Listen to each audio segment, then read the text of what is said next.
En tant que consultant, j'ai accompagné une trentaine d'organisations en 15 ans. Je conseillais les CTO, j'accompagnais le management et je mettais en œuvre aussi avec les DevOps, les leaders techniques et les leaders dev. Au bout d'un mois de transformation, en général, le commanditaire vient me voir et me dit la chose suivante. Geoffrey, je sens que ce que tu mets en place, ça va être utile, ça va nous aider. Par contre, on aimerait se rassurer, on aimerait des indicateurs qui vont nous aider à décider par la suite. En tout cas, merci pour toute l'énergie investie. À ce stade du projet, de la transformation, le commanditaire me demande des indicateurs clés pour lui, des indicateurs clés sur la performance de ce qui va être mis en œuvre, en anglais Key Performance Indicators ou encore KPI. Mais justement, petit problème. En général, les KPI sont issus d'une approche top-down, c'est-à-dire que la direction met en place une stratégie sur un quarter ou sur une année. Ensuite, cela est communiqué à la strate managériale. Le management met en place un budget et un plan et transmet les objectifs et les seuils à atteindre aux équipes. Et c'est ainsi que des équipes se retrouvent avec des KPI imposés sans même avoir été consultées. Et ça peut poser quelques petits problèmes. 3 cas. Premier cas, d'une grosse DSI de 400 personnes environ, c'est une grosse DSI. La stratégie de cette direction était de travailler sur la qualité globale des produits. Niveau management, c'est devenu la qualité du produit, du logiciel, et vous l'avez peut-être vu dans le mille au niveau des équipes, c'est devenu une couverture de code.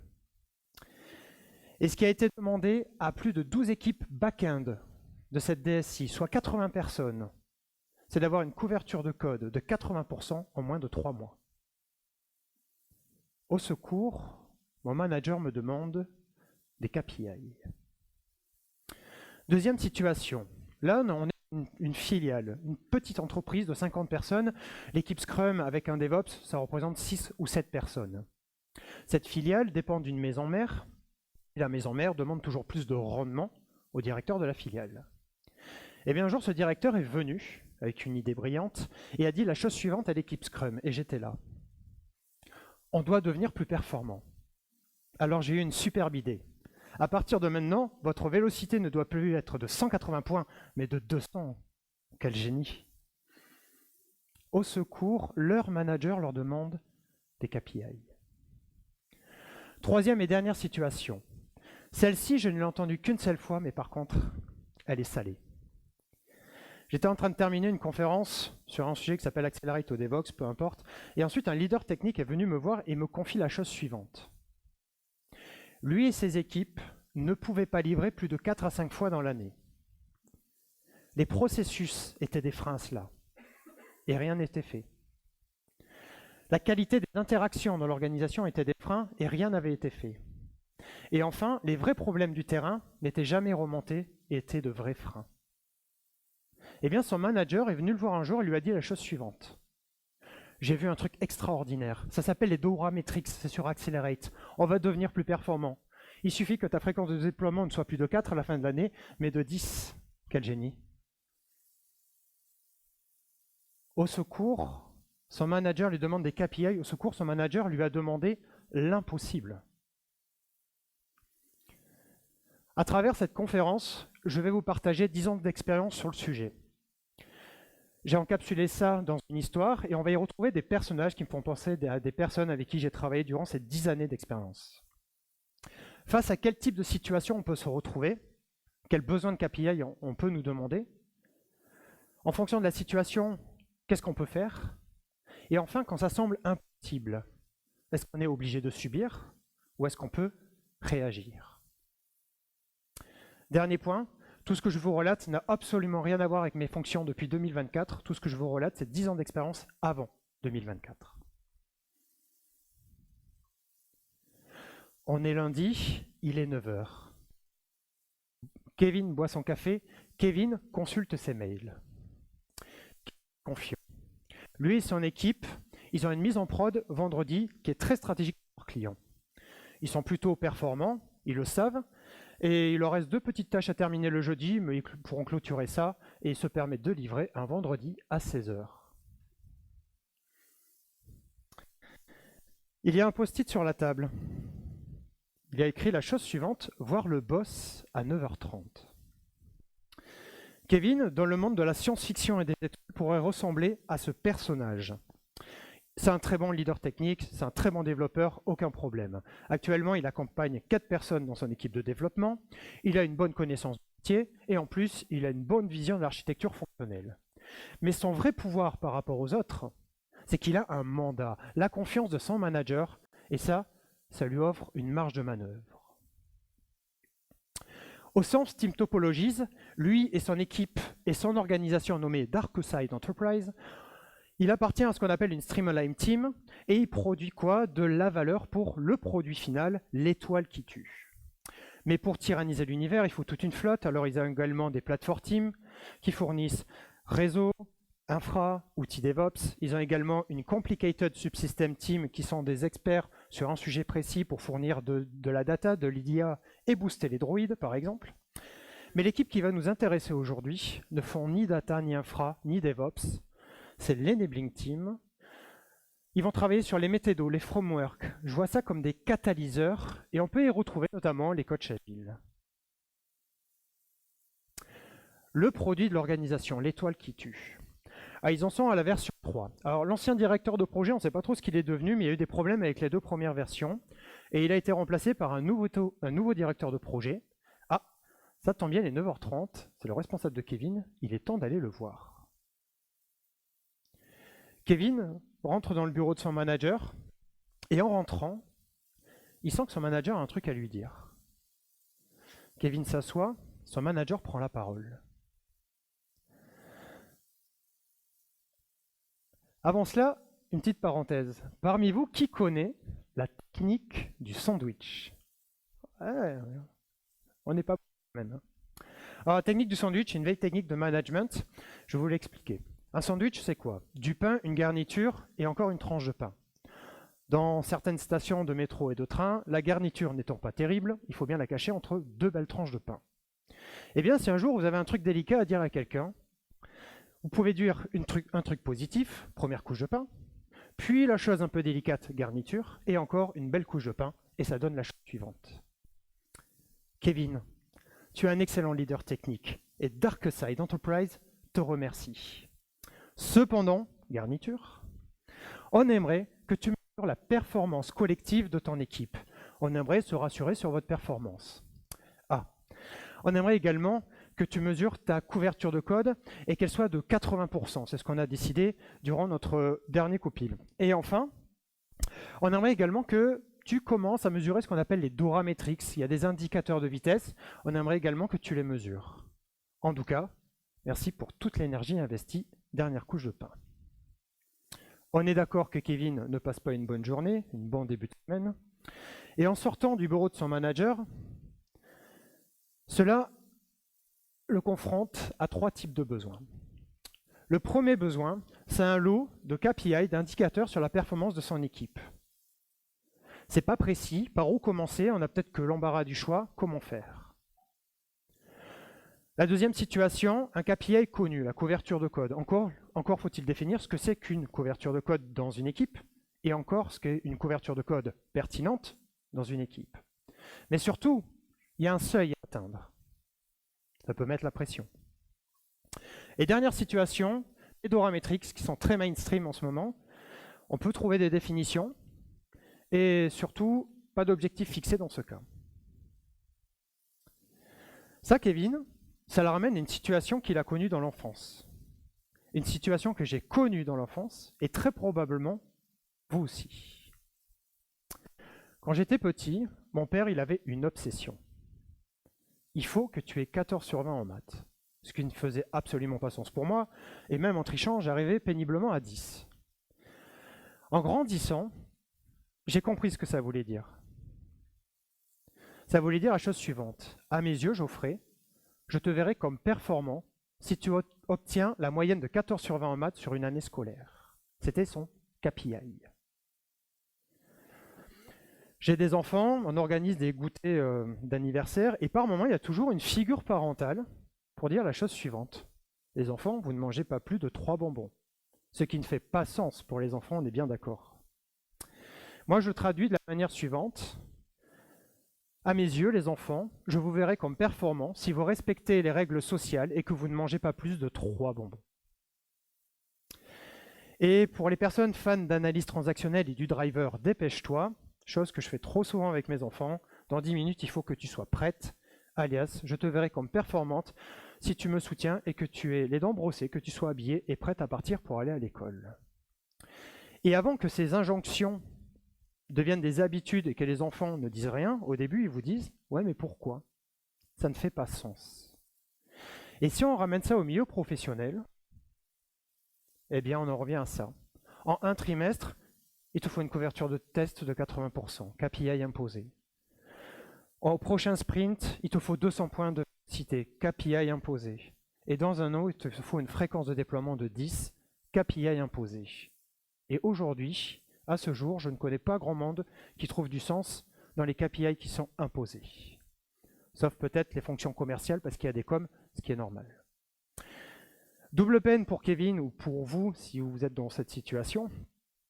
Comment on fait? Durant la semaine, Kevin se pose beaucoup de questions. Pourquoi mesurer la performance collective de notre équipe? On est performant, on le sait. Pourquoi notre manager veut vérifier ce qu'on fait? Il remet en cause sa légitimité.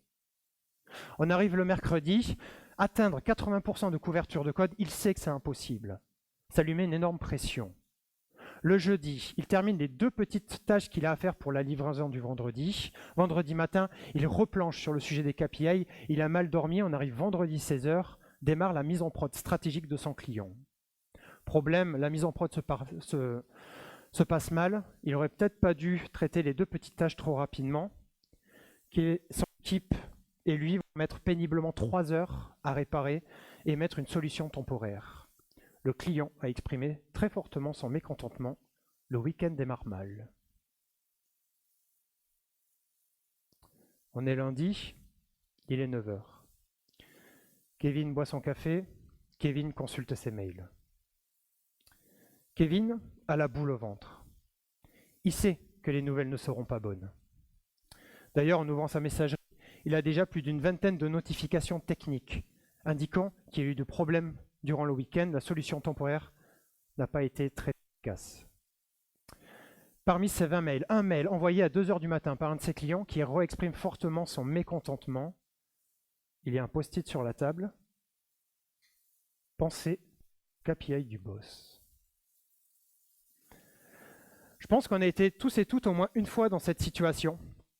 Vous savez, quand tout se passe mal dans le travail, ça se cumule, il y a peut-être un peu de perso aussi, et en plus on fait une erreur, on se sent responsable. Vous voyez ce genre de situation très désagréable? Eh bien le temps d'un moment, on peut s'enfermer sur nous-mêmes. Dans le cas de Kevin, quelque chose va le ramener à la réalité. Un son, une voix qui lui fait « Hello ». Il tourne la tête et il tombe sur Eileen. Eileen est le deuxième personnage principal de cette histoire. Elle est conférencière et elle a une culture incroyable. Elle ne fait pas de data ni d'infra, mais elle va travailler sur les frameworks, les méthodologies. Elle a une culture incroyable. Un de ses super pouvoirs, on ne comprend pas toujours, mais elle utilise des post-it, elle écrit des choses dessus, elle nous pose des questions, elle les met à droite, à gauche, elle continue, et au final, on comprend des choses, ça nous aide, elle appelle ça l'empirisme. Dernier point, comme on ne discute pas trop dans l'équipe, nous amène également la culture du feedback. Kevin va utiliser ce qu'il a appris avec elle et lui partager ses difficultés avec la mise en prod et les KPI. Eileen est là pour l'aider. Et dès le lundi après-midi, pendant 1 mois, ils vont travailler sur le sujet et elle va lui enseigner 3 leçons. Première leçon, rends clair ce qui est obscur. Merci. Ici, ils vont traiter le sujet des Dora Metrics. Les Dora Metrics, je ne sais pas si vous en avez entendu parler, mais en 2018, il y a un livre qui s'appelle Accelerate qui a écrit 2 pages sur ce qu'on appelle les indicateurs des Dora Metrics. Aujourd'hui, je vois beaucoup d'efforts et d'énergie, c'est une petite parenthèse dans ce colloque, sur la productivité des équipes de développement. C'est une vraie obsession. DevEx, Space, Dora Metrics. Moi, j'ai envie de dire, laissons un peu la paix à l'équipe de développement qui n'en demande pas tant.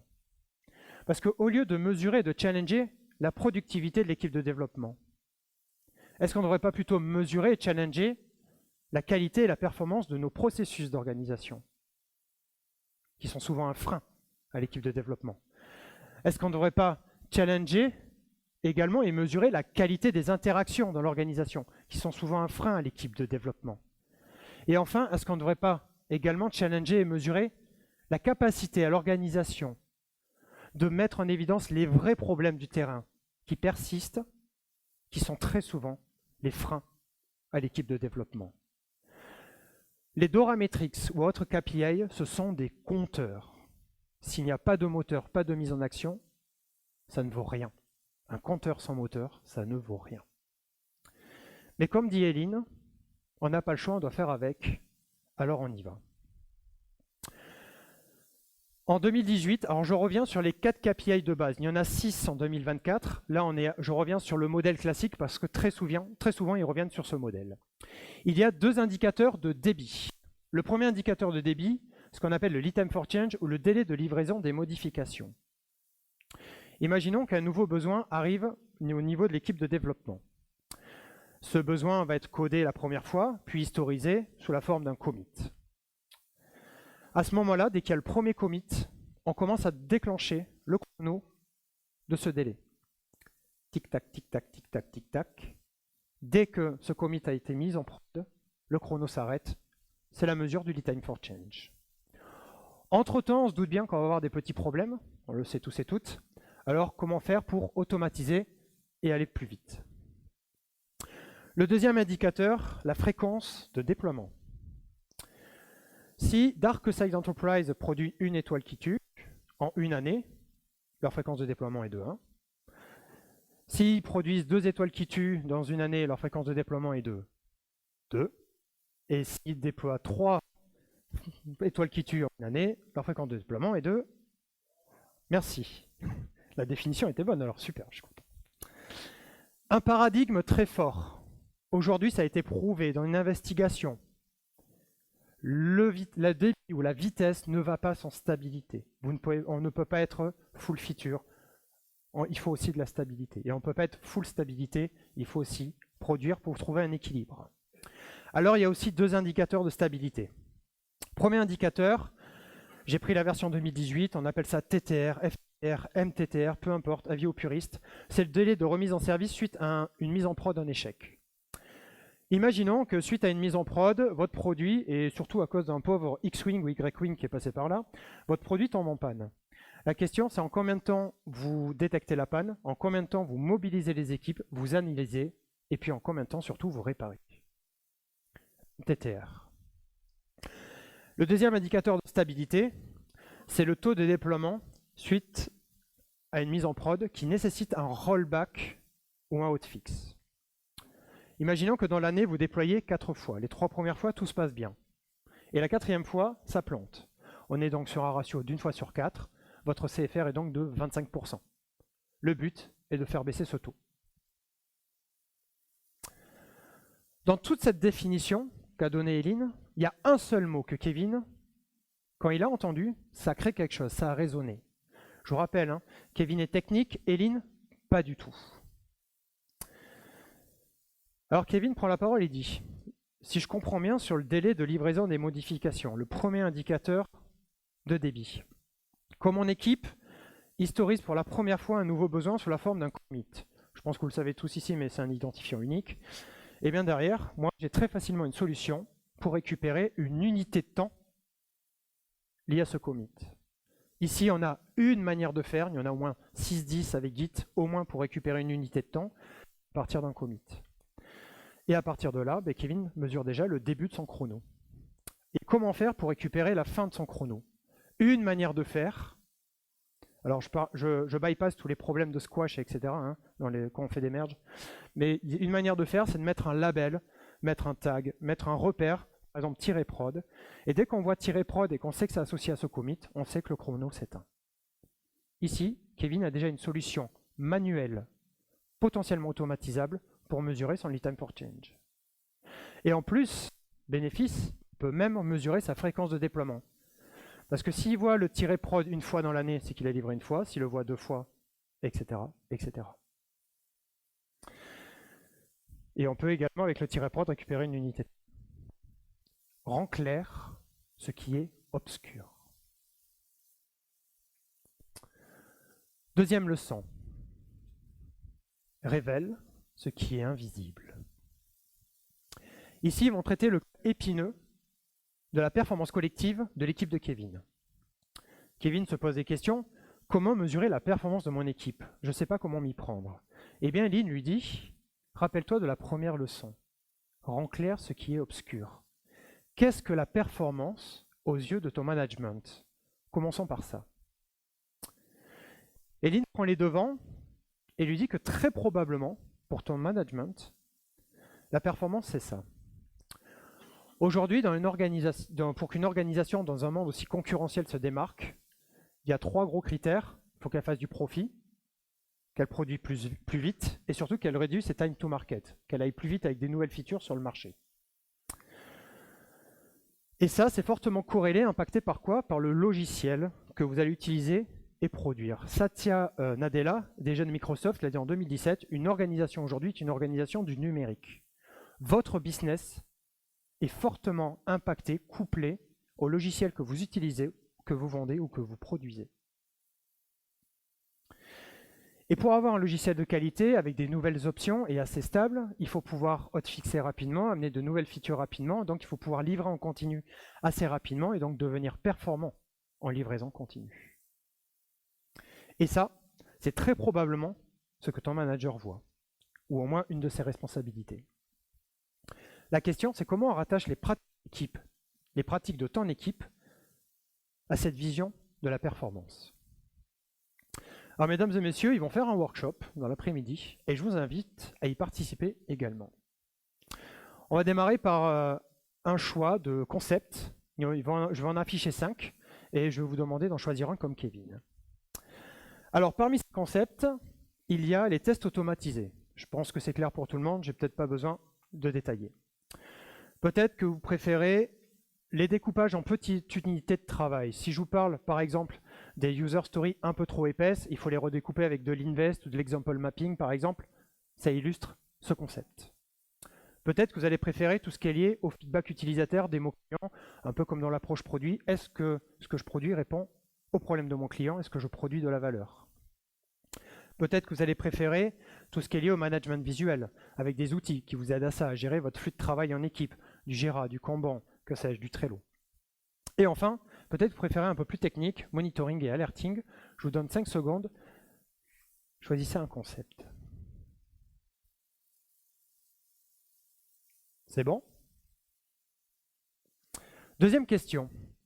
Kevin, à quoi vois-tu que la pratique que tu as choisie, lui choisit les tests automatisés, est mise en œuvre dans ton équipe?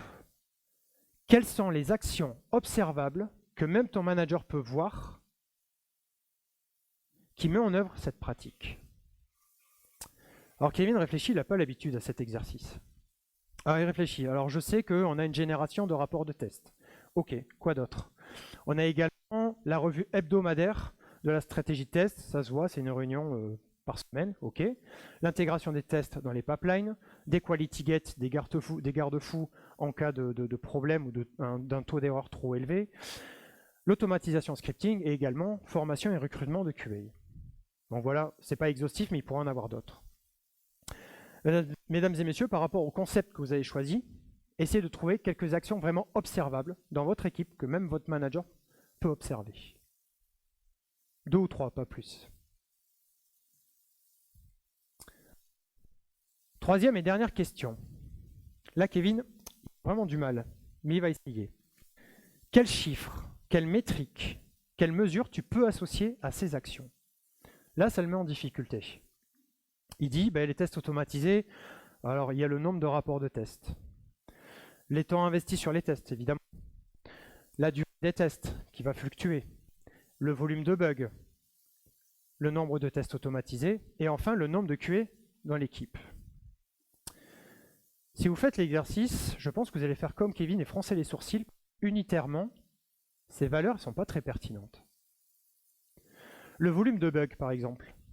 Demain, on peut avoir 100 bugs sans alerte sur 100 serveurs, mais c'est une erreur totalement anodine. Et le surlendemain, on va avoir une erreur, un bug, et ça va nous planter toute la prod.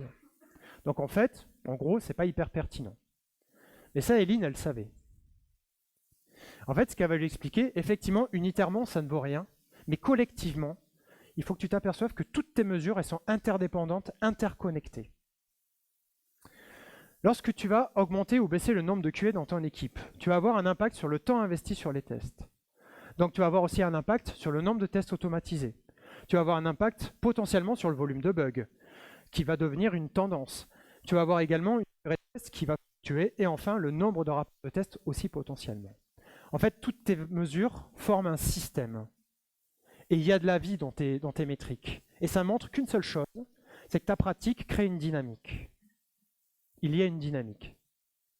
Et ton manager peut l'observer avec ça. Entre les actions et les mesures, c'est observable. Et si elle crée une dynamique, c'est qu'elle est très probablement utile. Je vous laisse penser au nombre de pratiques inutiles, je ne parlerai pas des réunions. Essayez de faire l'exercice avec les réunions, vous verrez que en termes de chiffres, oui c'est interconnecté, mais les valeurs sont relativement basses. Est-ce que derrière ça crée une dynamique? Est-ce que c'est utile? J'ouvre le débat. Et surtout le paradigme qu'affirme Eline, c'est qu'en fait ça va avoir inévitablement, et je dis bien inévitablement, un impact de performance sur ton livrable. Et ça, Kevin, il ne comprend pas pourquoi elle affirme ça. En fait, mesdames et messieurs, les 5 concepts que je vous ai fait choisir, ce n'était pas au hasard. En fait, les 5 concepts s'inscrivent dans un catalogue de 29 pratiques qui sont toutes issues d'une étude de performance, d'excellence opérationnelle. Elles s'inscrivent toutes dans une démarche de performance. En gros, ce qu'a fait Eline, c'est qu'elle a pris les pratiques d'équipe de Kevin, elle les a mis dans un tamis qui est en gros un catalogue qui est lié à la performance. Donc là, on a mis en évidence toutes les pratiques liées à la performance dans son équipe. Et en fait, si vous allez sur le catalogue, vous n'allez pas avoir beaucoup de surprises, mesdames et messieurs. Il y a au moins plus de la moitié que vous connaissez. C'est sûr et certain. Et surtout, on a montré des actions observables du terrain que personne ne peut nier.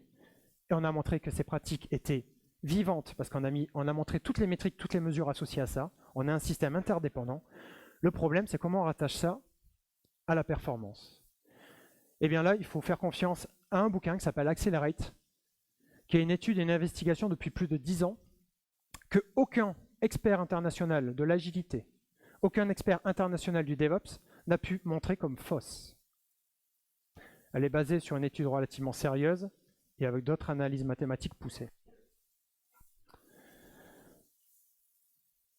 Maintenant qu'on a ça, on a un discours. Kevin, il est content parce qu'il a de l'argumentation. Il a de quoi présenter ça à son manager. Et derrière, en plus, si derrière son manager s'inquiète, on peut mesurer l'avancement grâce à l'impact sur les DORA Metrics. Et ça tombe bien parce que Kevin en mesure déjà 2. Donc Kevin, avec tout ça, avec cette argumentation, avec les actions observables du terrain, c'est pas que lui, mais aussi son équipe, plus les métriques, il va pouvoir présenter ça à son manager, dire à son manager qu'ils vont pouvoir tyranniser l'univers très rapidement et devenir riches très rapidement. Révèle ce qui est invisible. Troisième leçon. Les alliés sont la force et non l'inverse. Ici, on arrive sur le cas irréaliste d'atteindre 80% de couverture de code. Même en essayant de tricher dans les règles Sonar, il n'y arrive pas. Il arrive à 58% très péniblement. Alors comment faire? Comment passer cette étape et arriver à 80%? Son manager ne pourra pas l'entendre. En fait, Eline lui dit, ok, moi j'entends que ton avis. Mais qu'en pense ton équipe? Parce que moi je pense que la réponse, elle est dans ton équipe. Comment récupérer leur opinion? Et surtout, comment récupérer leur opinion sans les influencer? Petit message à toutes les personnes qui ont ce rôle ou cette posture de leader. Le leadership, c'est des postures à adopter. Tout le monde peut être leader. Mais c'est aussi un rôle. Et sachez que vous avez un pouvoir d'influence sur la vie de l'équipe. Dans une organisation que je ne citerai pas, un jour j'ai fait un workshop à une douzaine de personnes d'une équipe et le leader technique était présent. Je commence à démarrer le workshop, à poser quelques questions, et très souvent, c'est le leader technique qui prend la parole en premier. Eh bien, suite à cela, plus de la moitié, presque 60% de l'équipe s'alignait sur son avis. Certains étaient d'accord, mais d'autres, par légitimité, n'osaient pas s'exprimer. D'autres, c'était plus simple de s'aligner sur l'avis du leader technique, etc., etc. Et donc c'est dommage parce que j'avais perdu plus de 60% de l'expérience de l'équipe, du prisme unique de l'expérience de chaque personne. Alors comment faire? Ils ont peu de temps, ils doivent trouver une solution et Eline propose alors un bon formulaire. C'est assez rapide à mettre en place, c'est plutôt efficace et plutôt pertinent. Encore faut-il bien le construire. Et ce que je propose, Kevin, c'est que tu découvres les bases de la psychométrie. Alors, si vous tapez psychométrie sur Internet, vous allez tomber sur des tests de personnalité. Attention, faites attention, il y a beaucoup de choses, voilà, il ne faut pas y aller. Moi, je vous donne ma source, un podcast de Albert Moukébert qui explique les 3 règles de la psychométrie. Première règle, le test doit mesurer ce que je veux tester. On va voir très facilement qu'on peut ne pas respecter cette règle. Deuxième règle, mon outil mesure de manière fiable. Indicateur PASTEC, ça vous dit quelque chose? Et sinon, pas ou peu d'interprétation possible. Alors, normalement, ce n'est pas d'interprétation possible, mais dans la réalité, on est tous biaisés, donc il y a forcément de la multi-interprétation, mais il faut réduire ça. Et dernier point, un cadre théorique minimum existe. On va voir comment. Mais surtout, si vous voulez qu'un formulaire soit efficace, il faut garantir une chose, l'anonymat. Si vous voulez des réponses de qualité, même si ça fait mal à lire, même si ça fait mal à entendre, vous devez garantir l'anonymat des réponses aux personnes. Et dernier point, ça j'adore, c'est le champ libre d'expression. En général, le formulaire, c'est un petit parcours. Et à la fin, je mets un champ libre d'expression. Et en général, c'est une mine d'or, parce que les personnes qui s'expriment, en général, me mettent des choses extraordinaires qui sont à utiliser par la suite. Alors Kevin est là pour apprendre, il va faire des premiers essais et il va tester. Premier essai. Est-ce que la couverture de code est un bon indicateur pour notre équipe, oui ou non? Alors Eline lui dit, il y a 2 erreurs majeures. La première erreur, le oui ou non. Il faut plus de granularité. Dans une entreprise que je ne citerai toujours pas, j'ai vu passer le questionnaire de satisfaction des internes. C'était 2 questions. Première question, êtes-vous satisfait dans votre organisation, oui ou non? Recommanderiez-vous votre organisation à des collègues, oui ou non? Ou à des amis? Quand vous savez que le formulaire va être traité par le service RH, que le résultat final va être traité par la directrice du service RH et qu'aucune garantie d'anonymat, quand vous savez qu'elle est amie avec le directeur du système d'information qui lui-même a du pouvoir sur vos propres managers qui gèrent votre entretien de carrière, en général, pour être tranquille, pour sa carrière, pour son salaire, on a plutôt tendance à répondre oui. Ah, les gens qui disent non, ils sont authentiques, c'est très bien. Mais globalement, il y a un biais et les gens répondent oui. Votre test ne mesure pas ce que vous vouliez tester. Première règle de la psychométrie qui n'a pas été respectée. Et le deuxième, c'est un bon indicateur. Ça veut dire quoi un bon indicateur? Si je vous pose la question à tous et à toutes, je pense avoir 10 réponses différentes. Multi-interprétation, donc ça ne va pas, il faut retravailler le formulaire. Deuxième essai, la couverture de code est un bon indicateur de la performance. On commence à rentrer dans la précision. Encore faudrait-il dire c'est quoi la performance. Et surtout, on met une échelle de Likert, un cadre théorique minimum existant dans le formulaire. Les échelles de Likert, à l'état de l'art, c'est pas un nombre pair de réponses. Moi, j'ai mis un nombre pair. Quand c'est un nombre impair, au milieu, il y a marqué « je suis ni d'accord ni en désaccord ». Et ça me rend dingue, j'ai besoin que les gens se positionnent. Donc, en général, je mets une échelle paire. Il y a encore 2 petites choses à retravailler. Ça manque un peu de précision. Le mot « bon », B-O-N, en fait, il n'est pas neutre. Il biaise potentiellement votre avis et il y a eu des études là-dessus. Si je vous dis « est-ce que ce talk était bien ?» En fait, le mot « bien » biaise. Il faudrait dire « qu'avez-vous pensé de ce talk ?» qui est beaucoup plus neutre. Et j'évite d'influencer la vie des personnes. La deuxième chose, c'est que là, en lisant la phrase, potentiellement les gens peuvent se concentrer sur ce que pense son équipe. Et moi, je veux ton avis. Et donc, je renforce ça par « je pense que la couverture de code est un indicateur pertinent de la performance de notre équipe ». C'est pas encore parfait, mais déjà, on est commencé à rentrer et à cibler un peu plus. Toujours pareil, l'échelle de Likert. Et petite info, vous pouvez travailler ça avec du ChatGPT, vous pouvez débiaiser vos questions. Attention, il peut avoir tendance à sortir de votre objectif de base. Donc, il faut peut-être un petit peu retravailler tout ça. Alors, 2 jours après avoir envoyé le formulaire, Kevin obtient des réponses de toute son équipe. Ils sont que 5, je vous rappelle. Et les résultats, c'est unanime. Mais cette couverture de code, elle ne sert à rien dans son équipe. Et toute son équipe est d'accord. C'est pas le seul à le penser. Ils sont 4. Tes alliés sont la force. Le problème, c'est qu'il ne va pas arriver en disant ça à son manager. C'est délicat. Comment il fait? Et c'est là où le champ libre d'expression devient magique. Parce qu'en agrégeant les données de toute son équipe, ils sont tous quasiment d'accord sur le fait que le code est non modulaire, le langage est obsolète et l'intégration des tests est trop difficile sur le projet de l'équipe de Kevin. Et là, il a de l'argumentation qui vient du terrain, qui est irréfutable et que son manager peut entendre. Alors Kevin s'empresse de le faire. Cher Monsieur Dark, suite à vos demandes de KPI, je vous envoie ce mail pour vous faire un état d'avancement. Alors Kevin, il a compris la technique du sandwich. Il va l'utiliser. Nous avons réussi à établir des métriques de notre performance collective. Je vous invite à consulter le document en pièce jointe. Attention garniture.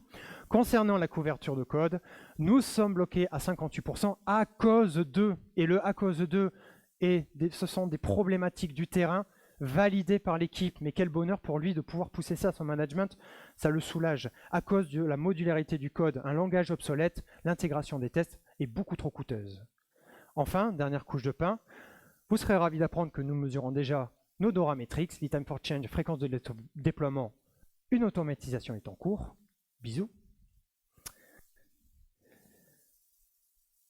2 heures après, il reçoit une notification, son manager répond. Cher Kevin, merci pour ton retour, ton investissement pour Darkside Enterprise est précieux. Technique du sandwich.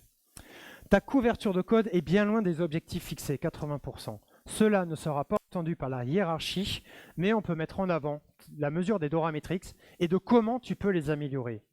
Ça, c'est dur pour Kevin. Tout à l'heure, avec tout ce qu'il avait fait pendant 1 mois, vous savez dans quoi il baignait? Dans l'effet Ikea. Vous savez ce que c'est l'effet Ikea? C'est quand vous construisez un meuble, même s'il penche, même s'il y a des vis et des planches par terre, c'est votre meuble et vous êtes fier. Là, il vient de lui briser l'effet Ikea. Ça, c'est la vilaine personne qui va vous dire « Il penche pas un peu ton meuble ?» Et enfin, concernant la stratégie de mesure, je n'ai pas compris pourquoi on ferait confiance à cela. Dernière couche de pain. En tout cas, merci pour tous les efforts fournis. Ça, l'ayant vécu et l'ayant vu, c'est dur à encaisser sur le moment.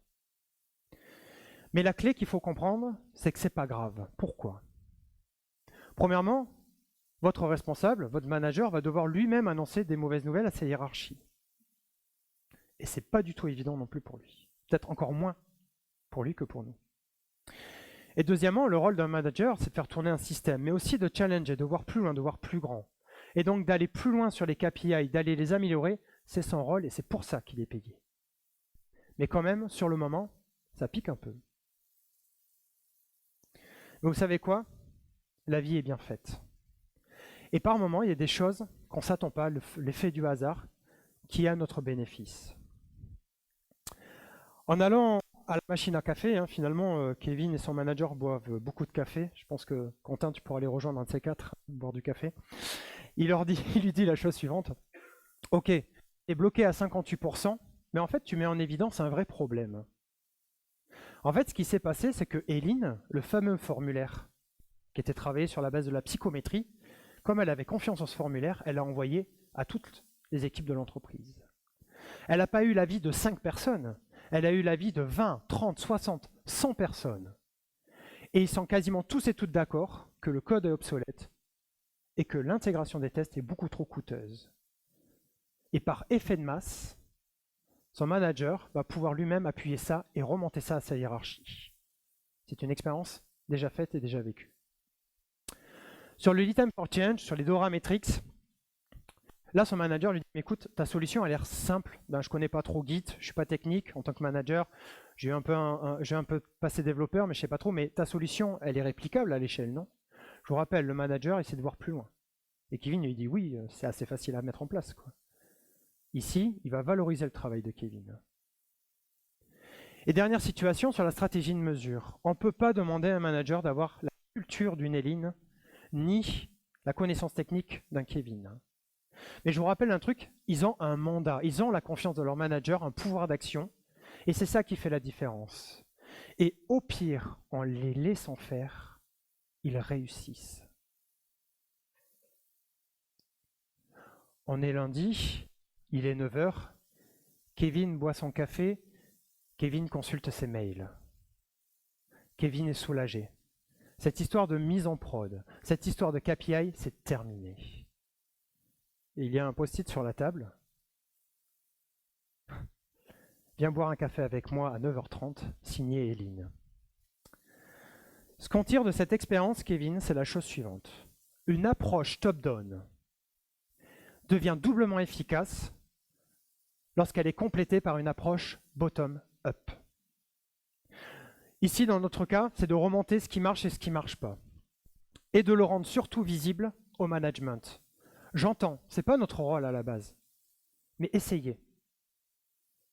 C'est une des manières de créer de la confiance et d'avoir un mandat qui se renforce au fur et à mesure des mois avec votre management. Et plus vous aurez un mandat qui sera grand, plus vous aurez une marge de manœuvre pour faire les choses. Mais pour faire ça, il faut aussi argumenter. Sur les 3 leçons, on a cherché à argumenter. Première chose, comment? Avec des chiffres, des données quantitatives, mais fiables. Attention aux indicateurs pastèques. Mais des chiffres ne sont pas suffisants, il a fallu également des lettres, des chiffres et des lettres, je l'ai casé celle-là, mais en masse. Non pas l'avis de 5 personnes, mais de 10, 15, 20, 30, 40, 50, 100. Et peut-être avec tout ça, comme je vous l'ai dit, son manager pourra peut-être convaincre sa hiérarchie d'adapter la stratégie et de revoir les seuils et les objectifs. Ce que vous avez pu voir, mesdames et messieurs, durant cette conférence, premièrement, c'est comment on pouvait mettre en évidence la performance collective de nos équipes avec des actions concrètes observables du terrain et en allant piocher des concepts qui sont dans un catalogue associé à de la performance. Et ces concepts, vous connaissez plus de la moitié, c'est sûr et certain. Deuxièmement, vous avez vu qu'avec un formulaire qui est une manière, d'accord, de récolter des données qualitatives, des opinions, on pouvait mettre en évidence des problématiques de terrain et que par effet de masse, on pouvait peut-être convaincre le management et lui donner lui-même des arguments. Et enfin, 3 critères d'un bon KPI, il faut qu'il soit clair pour tout le monde, pertinent et qu'il fasse sens. Parce qu'un jour ou l'autre, mesdames et messieurs, votre manager vous demandera des KPI, si ce n'est pas déjà le cas. Et comme Kevin, vous ne saurez pas comment faire. Vous ne saurez pas comment démarrer. Peut-être que comme Kevin, vous vous mettrez la pression d'atteindre un seuil. Et peut-être que comme Kevin, vous remettrez aussi votre légitimité. Alors, osez manager votre manager. Osez aller de l'avant vers cette personne. Osez également demander l'avis de 10, 20, 30, 40, 50, 100 personnes. Et enfin, osez challenger les KPI qu'on vous demande. Retenez ça, 3 critères. Intention, attention, émotion. Intention, quelle est l'intention du KPI? Est-ce qu'il est clair pour tout le monde? Attention, attention à quoi? À la data qui l'alimente. Et enfin, émotion, si vous préférez, énergie. À l'annonce du KPI, est-ce que cela crée une dynamique dans l'équipe ou au contraire une démotivation? Intention, attention, émotion, énergie. Et peut-être qu'avec tout ça, mesdames et messieurs, on changera peut-être un jour la définition du mot KPI. Et qu'elle ne soit plus Key Performance Indicators, mais qu'elle devienne Keep People Interested. Parce que c'est ce qu'il y a de plus important. De garder les gens intéressés, de garder les gens impliqués. Et j'espère l'avoir fait sincèrement aujourd'hui, de garder les gens inspirés. Merci.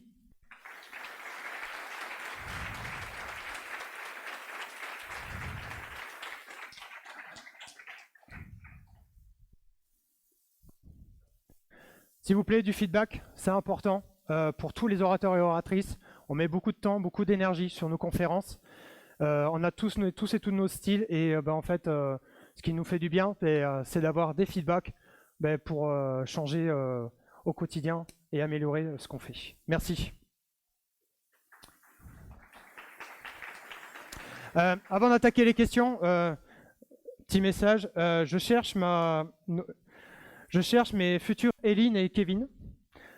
Si vous reconnaissez entre eux, n'hésitez pas à me contacter, je suis plutôt joignable sur LinkedIn et c'est avec grand plaisir d'en discuter.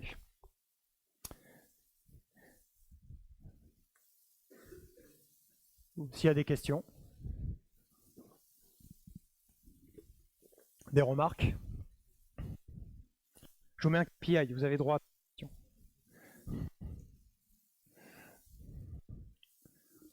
Oui.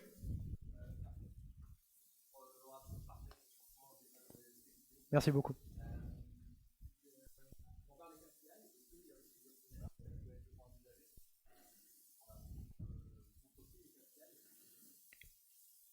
Aujourd'hui, ce qu'on parle, c'est les OKR. Ah oui, alors la question, est-ce qu'il y a une autre alternative KPI? Donc aujourd'hui, il y aurait les OKR, Objective Key Result, qui est issu notamment de Google. Ça, c'est une perspective qui a été mise en place. Après, je pense qu'il faut aussi... je pense que la clé aujourd'hui, c'est créer des environnements de travail qui prêtent à.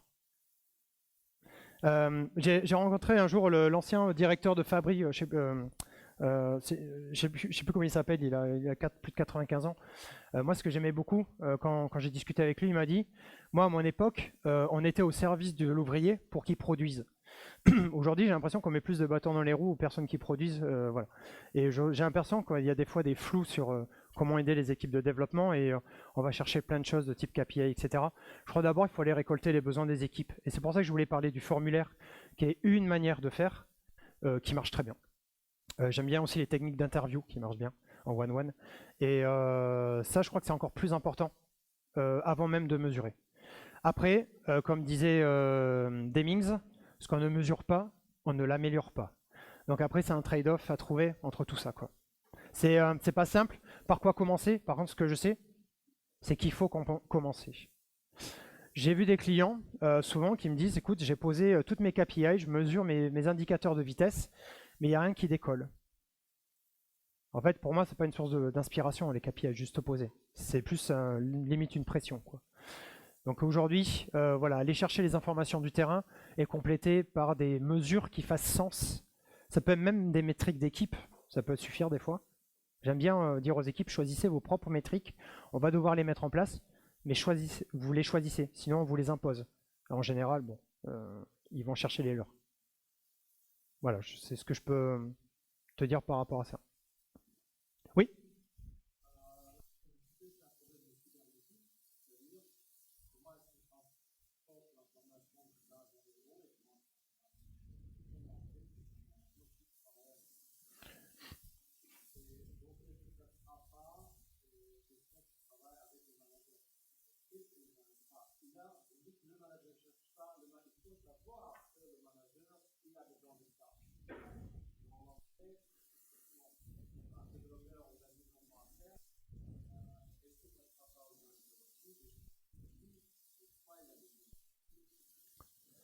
Donc en gros, si je résume, est-ce qu'il n'y a pas aussi le fait que le manager doit expliquer pourquoi il a besoin de ces métriques? Ou de quelle information? Aujourd'hui, je pense que même le management peut se voir avec des seuils imposés. Et s'il atteint ces seuils, il touche une commission. Je pense qu'il ne se pose pas plus de questions, des fois.